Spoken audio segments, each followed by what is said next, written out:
fair, that's fitting. Fitting. It's very fitting. I mean, when you think about it, Leonardo's katanas, it's a kid's show. They're actually probably dulled. You know, Raphael's size, they're just glorified gardening tools. Not Michelangelo's nunchucks, you know what? Sure, they're pretty cool, but Donatello is whacking people with a giant stick. There's no getting around that. Oh, I just want to point out with this game, when you fall down a cliff and like you don't jump and you're just like in that falling animation, you can't shoot directly down. Oh, Michael's played Star Fox 64. I've never even played that. Wow. I'm surprised. I'm surprised. Michael's played a 64 game. I haven't. Star Fox 64 is pretty good. Fox, get this guy off me. No. Oh, man. You know, Michael says that with Battletoads on Game Boy, that compared to the other Battletoads games, it's not as good, besides, you know, Battletoads and Double Dragon. But I've got to be honest, for a Game Boy game, Battletoads on Game Boy, probably one of the best games on the Game Boy I've played. I definitely have to agree with you there. Probably one of the best ones I've played. You know what? The Game Boy, as I've learned in recent years, has a surprisingly huge library of games. Mm-hmm. But I'd say about a good 80 to 90% of them aren't even worth touching. Yep. And that's speaking from experience, from just randomly polling random Game Boy games. I'd say that good, like, 80 to 90% aren't worth playing. Battletoads is definitely in there. Wait, Battletoads isn't worth playing? No, is worth playing. Oh, okay. Castlevania 2, Belmont's Revenge, is worth playing. Castlevania The Adventure is definitely worth playing. Castlevania Legends isn't even worth speaking about. Because it's so decidedly average. Man, I am consistent all of a sudden. Yeah. On fire. I feel like this entire stream up to now I had just been warming up. I'm sorry, you're just spreading your horizons. Warming up? Warming up. You don't have a fire weapon, that doesn't work.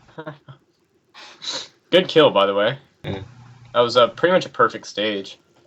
I gotta give Michael this, though. His DS library is full of games I've never touched. I've gotta try out some of these games. Wow. Like,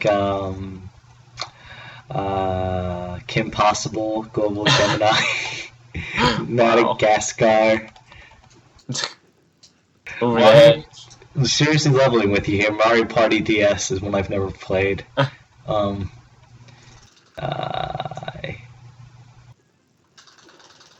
Pirates of the Caribbean at World's End. Wario, Master of Disguise. That's one I've never played. Age of Empire, The Age of Kings. I don't even know what that is.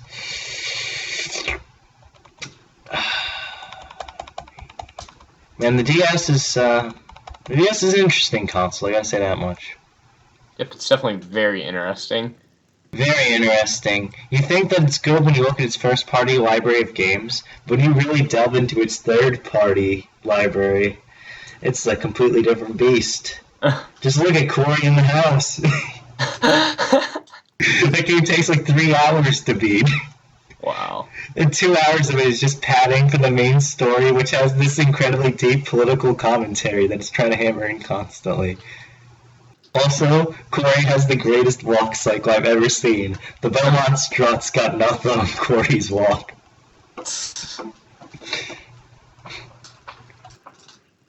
Also, the GameCube, Mary-Kate and Ashley, Sweet 16, License to Drive.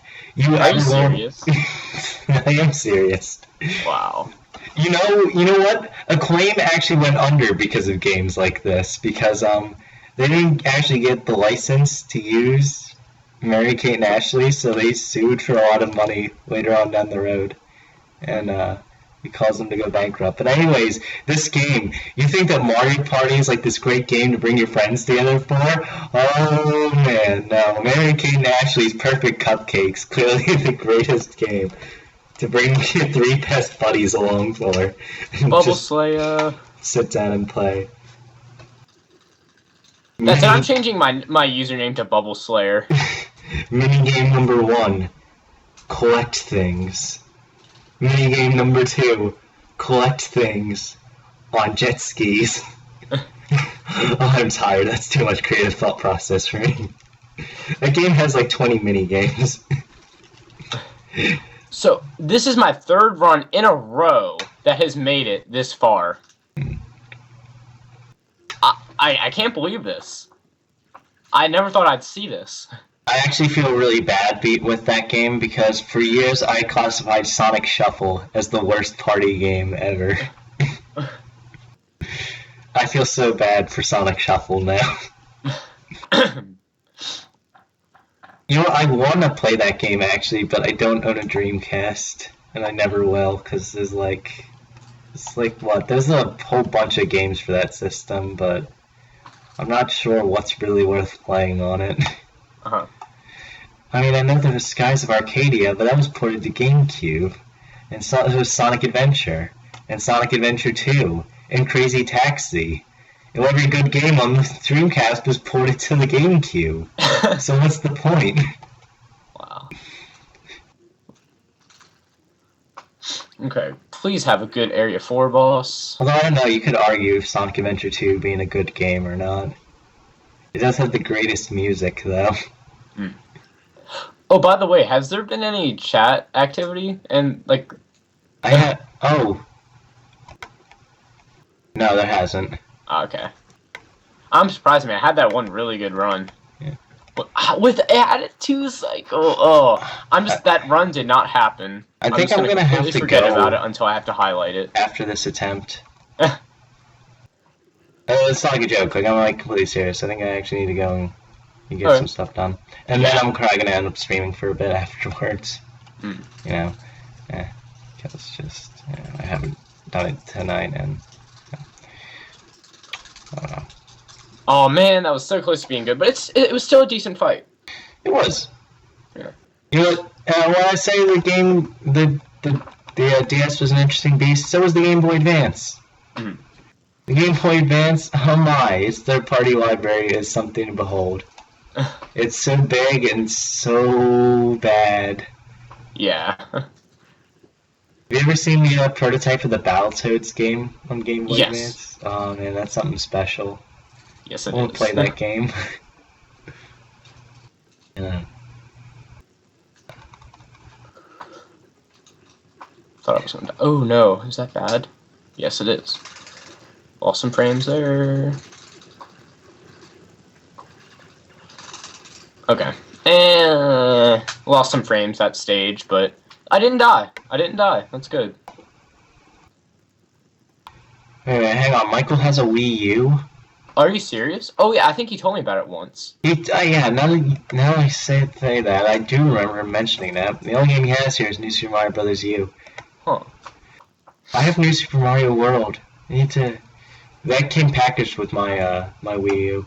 It came with that pre-downloaded on it. That and Nintendo Land. 4 in a row. Getting really good with that. My mashing is just really doing well right now. But I was saying earlier, I think Michael just has a flat-out vendetta against the Genesis. I need to find what made me think that. Because it wasn't on here. Have you ever heard of ROMhacking.net? Yeah, I believe so. Okay, so ROMhacking.net is basically the place to go to if you want to get old school, like, ROM hack. Oh, God. I can sit in for one more attempt, maybe. No, this is the last one. I'm just going to keep on going. Yeah, okay. But on ROMhacking.net, get a review for Battletoads and Genesis, and something that he said, he made this really backhanded out of nowhere comment about the Genesis that really was like, this isn't really relevant to the review at hand, but I need to find that, because it was something about the Genesis's sound. I was just saying that it was flat out bad. And you know what I'll say? Genesis games generally didn't have great sound, Yeah. Compared to the Super Nintendo. I think that on its own, it was fine. Like, listen to Toxic Caves and Sonic Spinball. Yeah. That song is awesome, and it's got so much funky action going on in it. Yeah. But then you listen to the rest of the game's soundtrack, and it's forgettable. Yeah. I think the thing is, the Genesis, undeniably to me, did bass better than any other console did at the time. But that being said, the Super Nintendo had more of an orchestral sound to it, so it was able to kind of do more with what it had. Like, the Genesis has this very, what would you call it? Not peculiar, but a very obvious twang to it that the other consoles didn't have. Like Hilltop has insane, twang from Sonic 2. When you listen to Earthworm Jim on Genesis and you listen to it on Super Nintendo, odds are people are actually going to argue it sounds better on Genesis. But that's because sound was kind of designed with the Genesis instruments in mind. So it's more of bass and stuff like that its sound is designed around. When you hear it on the Super Nintendo and you listen to New Junk City, there's this weird brass section that doesn't really sound that great. It actually kind of sounds worse on the Super Nintendo for some reason, and it's strange. And the whole soundtrack is kind of back and forth with whether it sounds better on Super Nintendo or Sega Genesis. I think It's Not a Problem sounds better on the SNES. Yeah. But I think that New Junk City sounds better on the Genesis. I think that Buttville, the Descent, I think sounds better on the Super Nintendo, but I think that the second part of Buttville sounds better on Genesis. It's stuff like that. I'm going back and forth between the two soundtracks, and there isn't really a decided winner to me in that regard. Generally, when I listen to them, I think the Super Nintendo is better, because when I think about games that are ported to the Super Nintendo and ported to the Genesis, they were generally ports of arcade games. Games like Turtles in Time, Sunset Riders. And when you look at them back to back, generally the Super Nintendo not only sounds, but it generally is more faithful to the arcade version as well. You play Genesis and you play Hyperstone Heist. It's a port of Turtles in Time, sure, but it's a lot different, and it's not as good. You play the Super Nintendo version, it got the sound and all that of the arcade version, although it's debatable which is better, because I think that things like the boss theme, the drum sounds much better on the arcade, but when you hear Sewer Surfing, it sounds much better on Super Nintendo.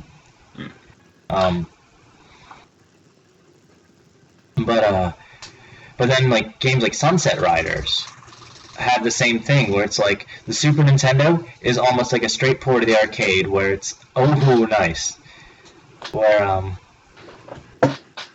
how was that run considered?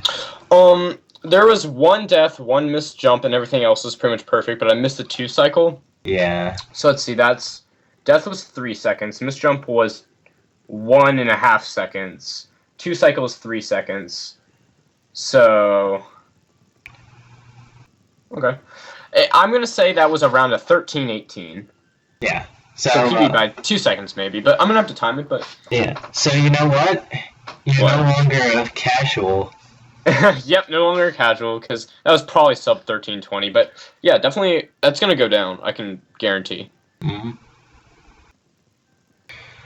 But well, I guess since you're gonna have to go, I guess I'm gonna go ahead and end the stream here. So thank you everyone who's stick by and had a lot of fun today. Definitely expect more sometime soon. Maybe not tomorrow, because that took a lot of energy. Yeah, I imagine. All right, well. Yeah. Thank you everyone. We'll see you around.